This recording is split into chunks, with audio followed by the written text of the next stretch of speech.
The Washerwoman beneath the Devil's Bridge. They say that on certain nights when the river Serchio runs high and the fog climbs the valley, a figure kneels beneath the great arch of the Ponte della Maddalena, the Devil's Bridge, a woman who still works the river that drowned her. This bridge near Borgo on Mozzano has always looked impossible.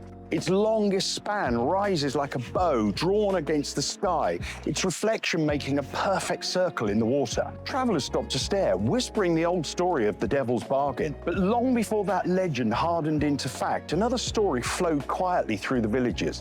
One not of demons, but of a woman the river would never forget. In the 17th century, washerwomen worked along the banks below the bridge here. They scrubbed linen on broad stones, their laughter carrying through the valley like birdsong. Caterina, the youngest, was said to sing while she worked, her voice rising even above the sound of the water. One spring, after days of heavy rain, the Serchio swelled brown and angry. Whilst the others packed their bags and fled for higher ground, Caterina stayed behind.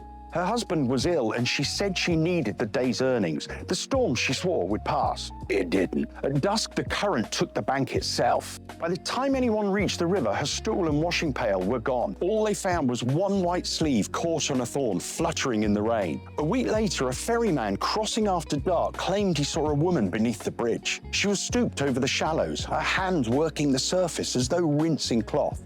He called to her, but she didn't answer. Only lifted her head slightly before the fog swallowed her whole. Others saw her too, a miller, a shepherd, a boy on his way to Lucca.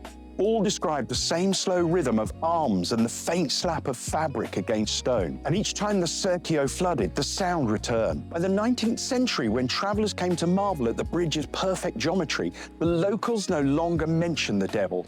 They spoke instead of the washerwoman beneath the bridge, whose ghost warned them when the river would rise. Some said her soul had become the bridge's guardian, paying back the water with endless labour. Others said she was trapped, bound by unfinished work, her voice now the echo you hear when the wind hums under the arch. Even now, if you stand by the lower bank at dawn, when the mist is thick enough to taste, you might see the water move against itself, a quiet, steady motion like hands working the cloth. And that's when locals turn away, pocket their rosaries, and go home before the church bells ring. They'll tell you the sound is the river, but they never linger to make sure. If you enjoyed this video, please hit like, please leave nice comments, and please subscribe to our YouTube channel for more like this.